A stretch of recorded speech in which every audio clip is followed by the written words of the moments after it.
मुरारी बापू जी श्राद्ध के बारे में कुछ बोलते हैं। कहते हैं कि श्राद्ध के लिए मेरा स्पष्ट कहना है, अगर माता पिता जीवित हैं तो उनकी सेवा, दिल से सेवा करना सबसे बड़ा श्राद्ध है। अगर माता पिता आपके जीवित नहीं हैं तो उनके जो अच्छे संस्कार उन्होंने आपको दिए, जो उनके अच्छे कर्म जो उन्होंने किए उनके माध्यम से, और उन्हें अपने में बनाए रखना, उनके दिए हुए संस्कारों पे चलना, उनकी दी हुई शिक्षा पे चलना, उनके जो भी आपके परिवार के जितने भी पारिवारिक जो रीति रिवाज हैं उनका पालन करना ही उनके लिए सबसे बड़ा श्राद्ध है। उनको याद करना, उनके अच्छे कर्मों को याद करना और उनके बताए हुए अच्छे रास्ते पे चलना उनके लिए सबसे बड़ा श्राद्ध है।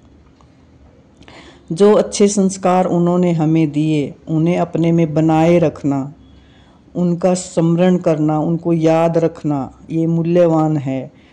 और यह भी ध्यान रखना कि अगर उन्होंने आपके लिए कुछ विरासत में अच्छी चीज़ छोड़ी, उसकी अच्छे से देखभाल करना उनके लिए सबसे बड़ी मूल्यवान चीज़ है। अगर हमारे घर में जो बैठे हैं उन पिता की और माँ की के प्रति जो मेरी दृष्टि है, उनकी सेवा करो, उनकी आज्ञा का पालन करो।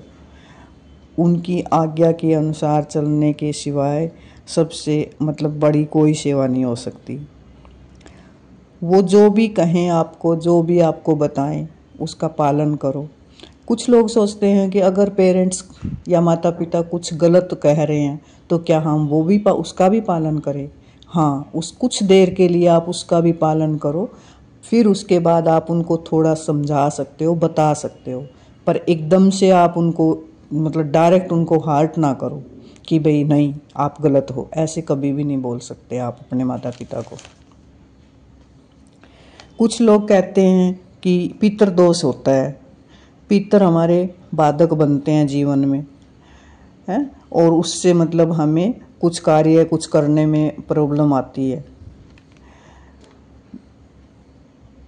बापू मुरारी कहते हैं कि कोई पितृ दोष नहीं होता, पितृ कभी भी बाधक नहीं होते, ये एक भ्रांति है, सिर्फ आपके मन की गलत डायरेक्शन की सोच है। हमारे अपने किए हुए कर्म ही हमारे जीवन में बाधक बनते हैं। जो हम कर्म कर रहे होते हैं उनमें कुछ गलतियां होती हैं, वही हमारे रास्ते के लिए बाधक बनते हैं। और पितृ कोई कभी किसी के लिए जीवन में बाधा नहीं डालते।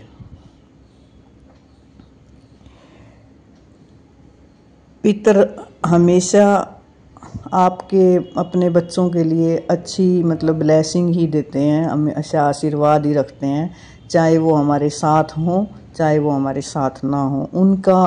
उनकी तरफ से बच्चों के लिए कभी भी कोई भी बाधा डालने की सोच उनके अंदर आ ही नहीं सकती। इसलिए पितृ दोष समझना या पितरों के प्रति गलत भावना रखना ये सही नहीं है। आप अपने आशीर्वाद से, अपने अच्छे काम करके, अच्छी सोच के साथ उनकी ब्लेसिंग बनाए रखें। जो आपके साथ हैं उनकी सेवा करें, जो आपके साथ नहीं हैं उनको स्मरण करें, उनकी अच्छाइयों को याद रखें, उनके बताए हुए रास्ते पे चलें, उनके संस्कारों को फॉलो करें। यही सबसे बड़ा श्राद्ध होता है। भगवत गीता में भी कहा गया है कि यज्ञ, दान और तप, कर्म कभी छोड़ना नहीं चाहिए। ये चार चीज़ें ऐसी हैं जो बुद्धिमान की, अगर बुद्धि थोड़ी बहुत मलिन भी हो जाए तो उसको बार बार विशुद्ध करने के ये प्रयोग होते हैं। अगर हमारे दिमाग में कुछ गलत आ भी जाए कभी, तो हमें उसको शुद्ध कैसे करना है, उससे हमें दूर कैसे रहना है, उसके प्रयोग हैं ये चारों चीज़ें, यज्ञ, दान, तप, कर्म। इनको हम इनके साथ मतलब रहते हुए अगर हम जिंदगी में आगे बढ़ते हैं और कुछ अच्छा करने की सोचते हैं तो जीवन में किसी तरह की बाधा नहीं आ सकती।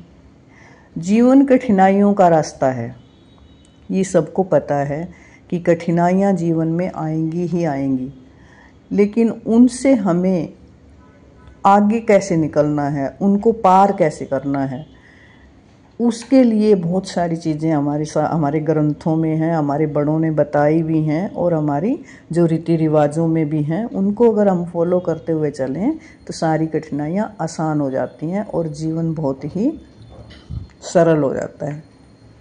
इसलिए कभी भी इन भ्रांतियों के पीछे ना भागें कि श्राद्ध में हमें ये करना है या श्राद्ध किस लिए करे जाते हैं। गलत डायरेक्शन में ज़्यादा मतलब सोच ली जाती है। श्राद्ध सिर्फ इसलिए होता है कि हम अपने बड़ों को याद रखें, उनके दिए हुए संस्कारों को याद रखें और उनका रिस्पेक्ट हमारे दिल में हमेशा बना रहे और उनके बताए हुए रास्ते पर हम चलें। सबसे बड़ा श्राद्ध यही होता है। बाकी दान पुण्य करो, है ना, खाना किसी को भी खिलाना है आप खिलाओ, खुशी से आप मतलब अपने बुजुर्गों को, अपने पूर्वजों को याद करके रिस्पेक्ट के साथ कुछ भी आप करना चाहो वो आप कर सकते हो, पर उनके प्रति गलत भावना कि अगर नहीं करेंगे तो वो हमारा ये बिगाड़ देंगे या हमारी लाइफ में कुछ गलत हो जाएगा या वो हमें आशीर्वाद नहीं देंगे, ऐसा कुछ नहीं होता। वो हमेशा आपके ऊपर आशीर्वाद बनाए रखते हैं, उनका आशीर्वाद कभी भी गलत नहीं हो सकता।